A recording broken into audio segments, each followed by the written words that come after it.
Okay. All right. So we have one of our sophomores, Amelie August. She's going to moderate this. So I'm going to mute and be quiet. And thank you guys for being here. Right. Hi, I'm Amelie. So today we'll be doing our construction and architecture session. So I'm gonna have us start by, can you all introduce yourselves and your career? Do I just choose who to start? Yeah. Okay, I guess Mr. Sanchez, if you want to start, and then we'll just. Yeah, absolutely. First of all, grateful to be here. My name is Miguel Sanchez. I'm 27 years old and I'm a licensed plumber. Okay, Mr. Patel, or are they all here? Yeah. Do you want to go next, or?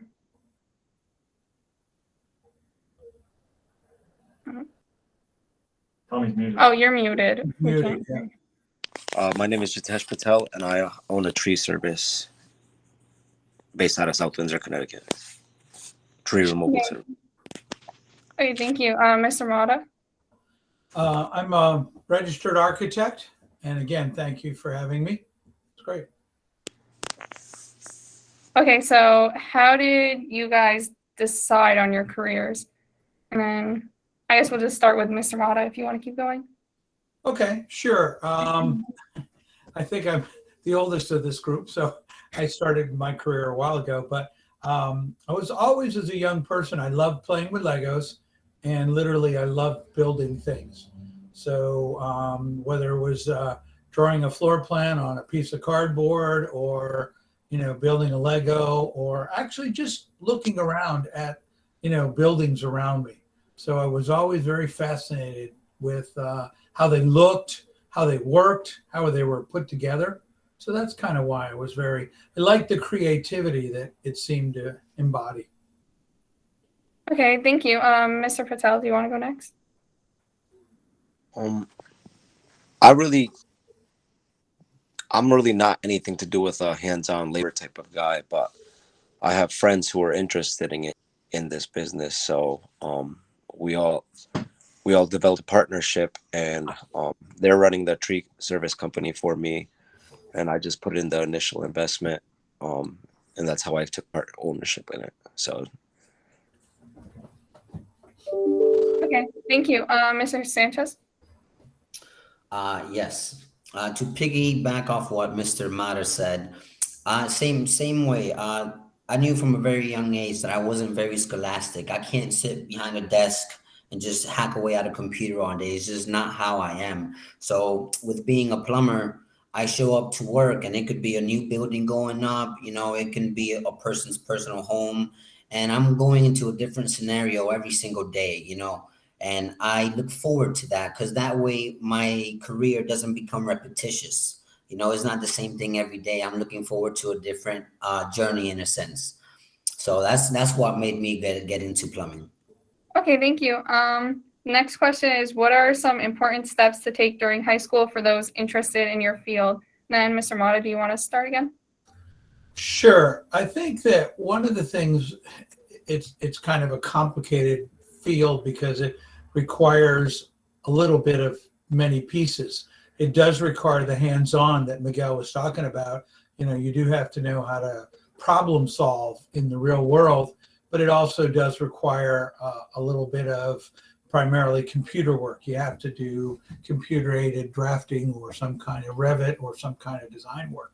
And so I think that the best way to prepare would be for the student that's interested in pursuing this kind of field, as well as civil engineering or other types of fields similar to this, is you do need to start taking some classes in computer-aided design, or something that is in that world, so that when you go eventually to study further, you have like a background. I'll have to tell you, in all honesty, I give that advice personally because I wasn't as prepared as I'd wanted to be when I started my college career, and I didn't have a lot of drawing skills, especially in the AutoCAD or other fields. And so I caught up, but it was a little harder. So definitely you do want to take some AutoCAD, Revit. There's courses that you can take online, but It's called computer aided drafting. It's really becoming a draftsman. And that is usually the first step in heading toward your career. Also, obviously, there are architecture schools in our area. There's University of Hartford and there's Yale, and a little bit further there's Boston Architectural Center and so on. So there are some good New England regional schools that you can study architecture. But architecture is such a vast field that you might start with studying art and then move from an art background into architecture. You might start outside. Mr. Patel talked about doing work outside. I mean, I love landscape architects. Those are the ones that do all the parks and do all the outside work. You might find that interests you. And I have a good friend of mine who started out studying landscape architecture and eventually ended up being an architect. So you have to find kind of like what interests you, where you find creativity, where you find problem solving, and start there, because there's so much. I could be in this career for another 100 years and not know hardly any of it, So it's just exciting. Okay, thank you. Mr. Sanchez, you want to add on about some important steps to take during high school? Yeah, absolutely. First off, if you can get into a trade, whether it's plumbing, electrical, carpentry, you always have to get initiated by going to a technical high school if you can, which was my case. I went to Prince Tech in Hartford, and that covered my schooling for me. So when I graduated from high school, I left to the service for a little bit. And when I came back, I was told by a good friend of mine that because I went to a technical high school, that already covered the schooling for me, which then you got to go to a plumbing company or an electrical company and you show them the proof like, hey, I already completed the schooling, which in turn, they will sign you up with the state. Once they sign you up with the state, now you're under an apprenticeship, which you are getting paid for. So under the apprenticeship, you start low, but you start getting paid to learn the trade, and then in plumbing, I had to do 8,000 hours, which translate to 4 years of 40 hours a week. And after you get to that 8,000 hour mark, you can now go qualify for your test. And I know 4 years sounds long, but it passes you by so fast. And once you get that license, you can really take off from there. And just like Mr. Mata said, you can be a new construction plumber, a service plumber, a remodel plumber. Plumbing, you can go anywhere. You can work with gas, So yeah, that's as in essence how you get into the trade. Okay, thank you. Mr. Patel, you want to talk about the important steps to take during high school? I would say high school is a base for your career. You want to, take a lot of different classes and see what you're really interested in. If you feel like you're more hands-on, definitely like a tech school.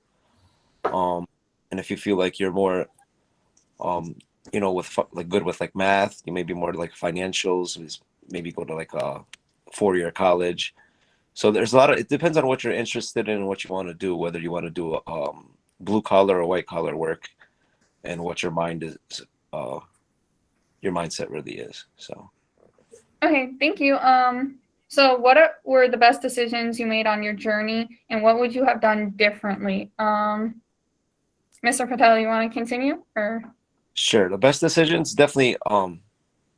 For me, I'm more of mathematicals based, so that's where I got my degree in like accounting. But now I also have this tree business, so I have good both white collar and blue collar experience. So I have a good all around knowledge of both. And I would say the biggest thing to do is is your failures. You learn a lot from your failures and what you really want to do.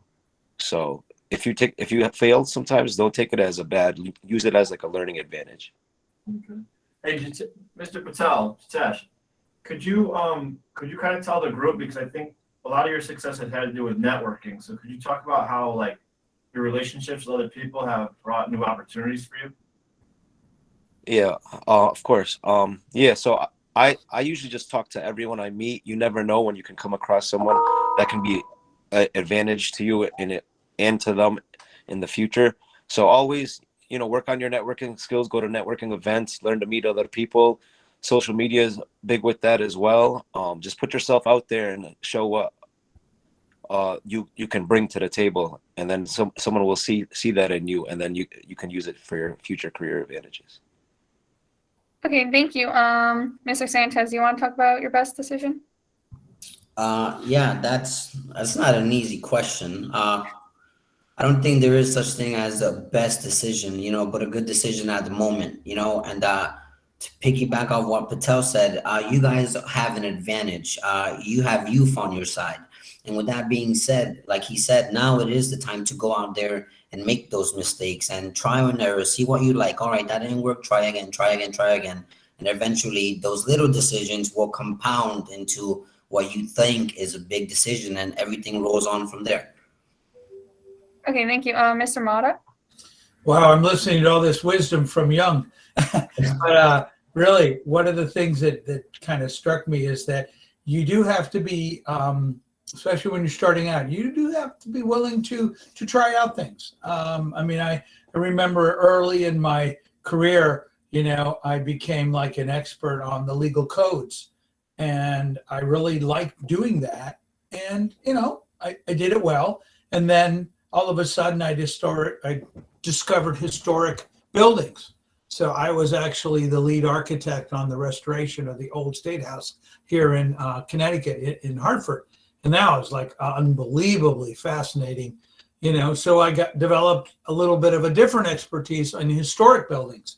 And, when you talk about sort of willingness to kind of let your career and your body of knowledge grow, I think that's crucial. I mean, you got to keep challenging yourself. You got to keep learning, growing. But the other thing that kind of struck me earlier was the networking thing. I'll be honest with you. I started in a small architectural firm as a draftsman, and I'd worked myself up to a job captain. And there was a person in that firm that left the firm and went somewhere else. Next thing I know, he's calling me up and he goes, "Hey, I work with the city of Hartford now. You should come here and check it out." And so I did, and I ended up going there afterwards. So I have to credit this particular person with helping me, mentoring me. And ironically, here I am at Goodwin, and I'm here at Goodwin because the former grants director was here. And we had developed a relationship over 20 some years of just chatting and having fun together at different things. And she said, "Hey, well, you should come and see what Goodwin's like." So here I am. So ability to change, ability to grow, ability to look for options. And you might not take every option, but you shouldn't be shutting down your options. You should be trying to keep them fresh as much as possible. And I think that's a really good idea. Okay, thank you. So CTRA is a small high school with limited extracurricular activities. What are some resources or programs in the community that can help build their resume towards your career field? Mr. Sanchez, you want to start? Miguel, could you also reference, because I know you said you went to a technical high school. Yes. The students here don't go to a technical high school; they're already here. But there's some different programs. But if they wanted to do plumbing, what would you say is your best bet? You graduate from Connecticut River Academy and you want to enter plumbing. What would you recommend for that, as well as the question that Amelie asked? Yeah, well, to be honest, I'm not really knowledgeable in exactly the programs out there, and for that I do apologize. But I know, for example, that Prince Tech, the school I went to, offers night school for the trade. It's one of the cheaper routes that you can go instead of going to one of these bigger colleges that teach the trade. So you can go there after your job and put in a few hours, and that'll start covering your schooling. And with that being said, to get into an apprenticeship, you don't need to finish schooling. As soon as you show proof that you've taken the initiative to go and start the schooling, the usual company will then assign you with the state, and you're well off into becoming a plumber, an electrician, and whatnot. Okay, thank you. Mr. Mata? Very interesting question. I also have to start out by saying that I didn't grow up in this area, so I don't have all the resources that you guys might be able to benefit from as far as, local schooling and all that. But one of the things that I always found very good is when I came to this area and I started, to get a job, a family, and all that stuff. Again, you just keep asking. It's funny because my sister, who's from Maryland, she kept saying, hey, can you get me in somewhere? So I got her an internship in my architectural firm. And she had no qualifications, but she learned, she gophered, she got a little taste of it, and it ended up telling her that it wasn't for her, but it was an opportunity for her to learn a little bit more about what do architects do. So I think that the opportunity still exists for a student to introduce themselves to people in the community, and who knows, one of them could be a person that owns a firm like Mr. Patel, and they could take you in and say, okay, maybe it's an unpaid internship at first, or maybe it's a training opportunity, but you're not going to get paid great, but you develop some knowledge and some experience. And like I said, I think that's something that everybody benefits from. You have to be willing to go out there to get to know people. The networking is important, the sharing your knowledge, developing experience, and some of the experience that you'll do, you put in the back of your folder, and maybe you don't ever use it again, but it wasn't wasted. It just made you a better person. It made you know a little bit more about everything. So again, just, again, I know that Porter and Chester at one time was very popular for AutoCAD courses, so that might be something. But again, internships and even unpaid internships, schools often will try to locate, and I don't know if CTRE does that, but there's architectural firms that I'm sure could use some help, and it's not skilled necessarily AutoCAD stuff, but literally, as an entry-level person, I would go out there with a measuring tape and I would measure a space. It doesn't take a huge amount of skill, but that's something that's really important. So some thoughts. Okay, thank you. Mr. Patel, we were talking about resources and programs in the community that could help build our resume towards your career field.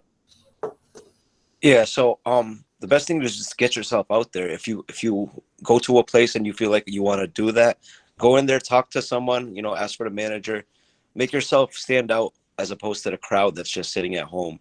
Go out there, make moves. If you really want to do something, go after it, go get it. If someone wanted to work for your tree service, what kind of background are you looking for? What kind of things would they need ahead of coming to you? Basically, it's a very labor intensive, the tree service. So you'd have to be kind of strong, or at least work. Maybe you can even work a few hours a week. Just that's how you get your skills and knowledge. I can talk to my partners too, and you can come out there and work with them. I mean, it'll be good experience. It'll be hard work, and it'll be and you'll get paid a little, but not as much as you would, if you work there full time. But so there's always opportunities out there. What is it like? What you don't need any background experience to do that? No, because it's basically a lot of labor work. So it's with trees, you're not going to be able to cut trees because you got to have a license for that.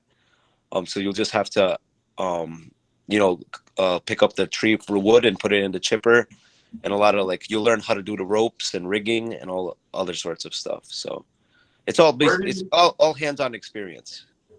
Where do they get the license for the cutting down the trees?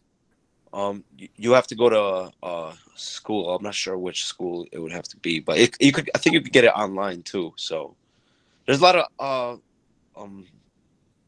places online where you could also get different types of experience and licenses for and schooling, depending on what you're interested in. Okay, thank you. Are we going to do questions now? Yep. Okay, so we're going to open up for any questions. You can put them in the chat or on mute, and then just have everyone answer them.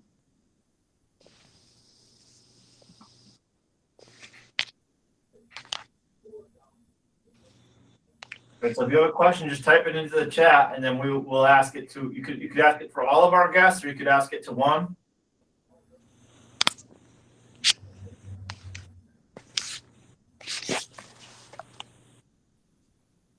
Just one comment, if I could, Jim and Amelia. Facilities trades is often looking for people. So here we are at Goodwin. Again, I know we have, obviously, this is for college work, but we also have entry-level positions in our grounds, and we have a small carpentry, painting sort of, we call it special projects group. So that's a possibility too, something for you guys to look at, either for a summer position. We take some part-time here at Goodwin, and some of it's full-time. So after you graduate, that's one way to pick up hands-on training, either through trades. And again, we don't do plumbing or electrical. We hire a plumber or electrical, but we do painting. We do some small carpentry. We do a lot of grounds work, cleaning, brush, snow, all that stuff. Is there any age limit on any of that stuff? That I knew you were going to ask me for that, and I unfortunately don't know the answer. That's an HR question. It might unfortunately be 18. I don't know. But so, Mr. Motto, it sounds like as you have access to some positions on the facilities team at Goodwin, where they do a lot of different work on our grounds, and if students were interested, they could maybe reach out to you. It would be They can reach out to me. I could be the conduit. I'm not the grounds director. Okay. Right. I'm the director of what we call special projects. And, Goodwin being a normal institution, we don't always have money to fund those positions, but we do occasionally. And, like I said, I know grounds, we have custodial positions. We have, stuff that, maintenance. Now, maintenance, again, does require a little bit heavier knowledge, as does a carpentry position. But most of these are, at least at an entry level, you come, you show up, you work hard, and you learn as you go. Okay, we had a question. What math is involved in architecture, and how should you practice it? Okay. Well, I will tell you that there's a lot less math in architecture than there is in a lot of the engineering trades. But I will not tell you there's no math. Okay. I mean, again, in high school, I took, I guess I'll call it a traditional bunch of math. And I did take a Calculus 1 course in college.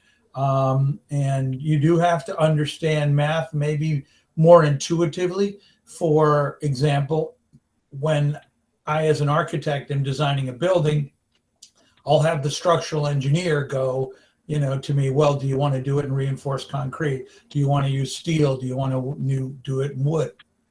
So I have to understand a little bit about the principles of how materials work and how they're strong and how they're weak. So there is some math, but to a large extent, it isn't a heavy math kind of a world. Unless you do it by yourself, which some architects do. Most of the time, architects will hire, like I said, a structural engineer, a civil engineer. They'll hire other engineers, and those are more math intensive. Okay, somebody also asked, how long does it take for blueprints? How long does it take to draw a blueprint, or I'm not sure of the question. I'm not, they just were asking about blueprints and like the time span. Okay, well, it depends. Am I drawing a blueprint for, one little room, or am I doing the blueprints for a whole building? I mean, we just built up here at Goodwin, we built the main and ensign building. That took about 6 months to design from start to finish. So that's significant amount of work with blueprints. But we also, ironically, I will show you this. This is hilarious, but let me see if I can get into the thing. It's probably going to be hard for me to get it in the camera right. But literally, we have a building here, and we're just doing a sketch on a piece of paper of how to rearrange it. So it can be as simple as just, quick sketches too. So again, eventually, once we get that all figured out, it could become a blueprint. But that blueprint would maybe take a couple hours at most. So there are some that take very few time, and others that take a longer time. Yeah, and if I may add, in regards to blueprints, since in plumbing you do use them as well, blueprints I feel like are never finished. It's like that's the foundation, and as the job goes along, you find out that this wall actually isn't going to work there. So now we got to reach out and we got to figure out how to move this wall to make it work for the building. So I feel like blueprint, and I saw Mr. Mata nodding in agreement because he understands it's never finished. You know, you start with a foundation and it all sounds good on paper, but then everything starts going up and, you know, things out of our control happens and we adjust as we go, which is also the exciting part of the trade. Mr. Sanchez, it sounds like you're problem solving in the field, which is normal. Yeah, And yeah. so one of the things that we do is we end up, after we've done a space, we call them as-builts. And as-builts are exactly that. We started out with a design. We started out with where the sprinkler is going to go and where the electrical conduit's going to go, where the drainage, et cetera, is going to go. And then it has to be figured out many times right in front of you in the field. And it's only after it's all put together and works that we get a set of blueprints or drawings that we call as-builts, which are the more useful because they tell you what really happened, what the actual final design was. Yes. I have a question. How do you guys like continue to build yourself up in your career? Like, is there unlimited pathways and stuff, or? In plumbing, it depends on your skills as an individual, which is the good news, because you know that you can just work on yourself and make yourself more valuable to the person you're working for. You know, so with experience, you know, I started, I'll say it, I'm not ashamed of it. I started at like $12, and within the span of 6 years, I'm well over 30, you know, and it comes with trial and error, trial and error. You're just like, okay, I don't like this kind of plumbing, but now I have it, like Mr. Mata said, in my back pocket. You know, so my resume, now I can write, hey, I've experienced this, this, and this. And as you know, as you get older, which is where the patience comes in, you know, you're going to learn more and more. And by the time you're in your 30s, 35s, now you're just full of so much knowledge that you could implement and really sell yourself to whoever you want to work for, you know. And I feel like it isn't limited. You know, I know plumbers that are making an insane amount of money. You know, I know plumbers that didn't like working for other people and went on their own, and now they're doing their own thing. You know, you can also go that route, you know, so yeah. Okay, thank you. Anyone else have any other questions? Or? I just have a question about when you talk about working for yourself or working for the company. What have you seen as the advantages to each? And anyone could answer this, but I was specifically asking Miguel to start. Like the advantage, like working on your own versus working for a company. What's the positives and negatives you've seen for each? Of course, of course. So I believe strongly in the grass isn't greener on the other side. The grass is what you make it. You know, so I'll be honest. I'll start off with that. I've worked in both. I've did my own little thing with my business partner for over a year, and he's still doing it. He's still killing it, but it wasn't for me. When you own your own business, it entails more work after work, if you get what I mean. And you got to have a certain mindset to really do that. You got to go and do the plumbing, then come home. And now you got proposals, material lists, communicating with clients, marketing. How are you going to get out there? As opposed to right now, I work for a temp agency. I show up to work at 6:30. At 3, I go home. After that, they don't call me. They don't tell me, hey, we need you to come back in. I'm done. I can go do whatever I want. And for the moment in my life, that's where I value, because I know I get my 40 hours guaranteed. And after that, I go and I go do the things that I enjoy more.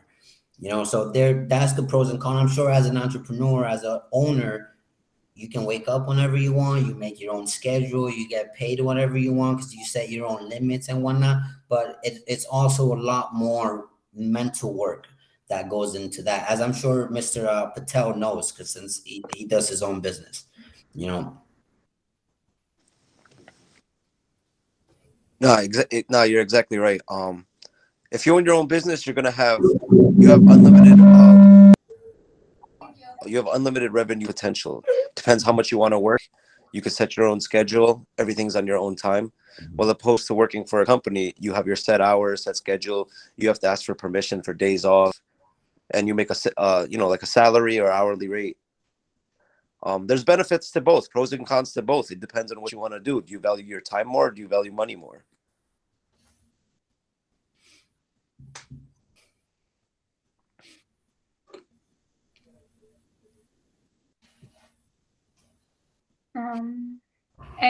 Does anyone else have any questions? Put in the chat or on mute.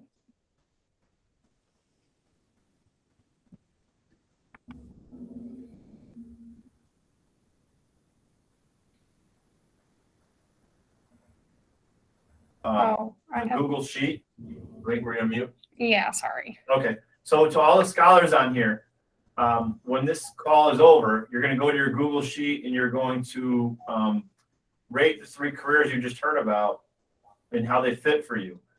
So if you have any further questions about that, we'll wait about 1 more minute to see if anyone has one last question, then we'll let these guys go back to their work. Really appreciate all 3 of you joining us, giving us your perspective. Of course. Thank you for having us, and truly I grateful. guess Yeah. Yanni is asking if you need a degree to be an architect. You do actually. There's 2 professional degrees.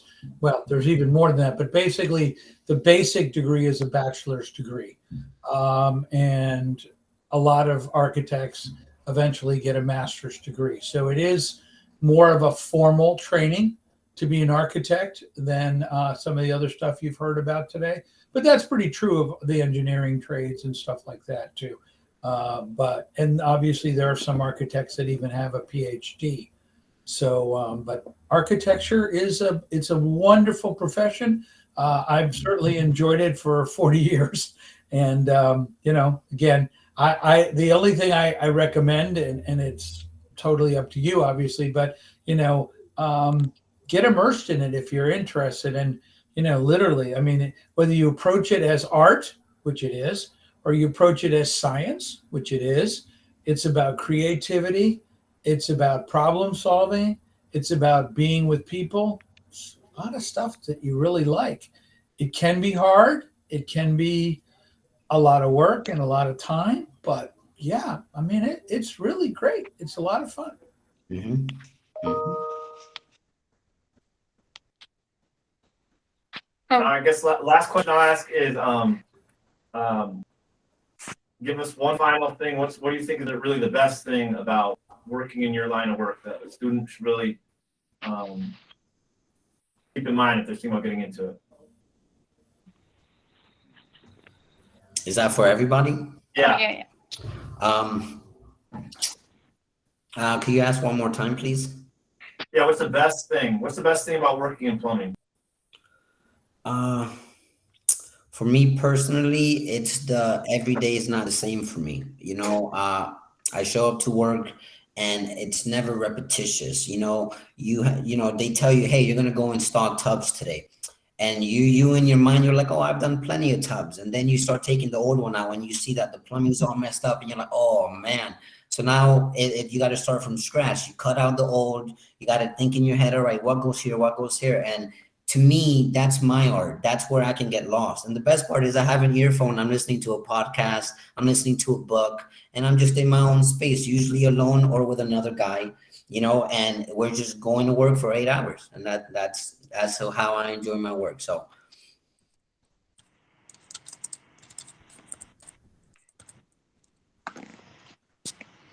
I would say the best thing about owning a company is definitely working on your own schedule, setting your own hours. If you have a vacation, you take off.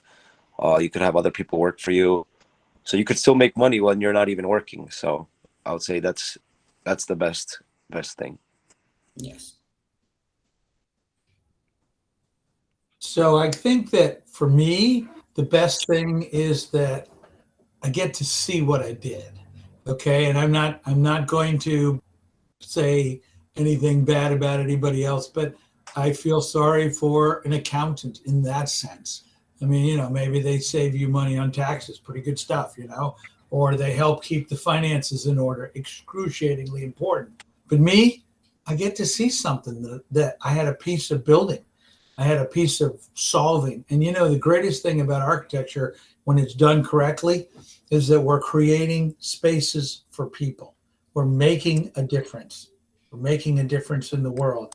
You go into a space, whether it be an office or a church, and if they're lousy, you know it. And if they're great, they did what they were supposed to do.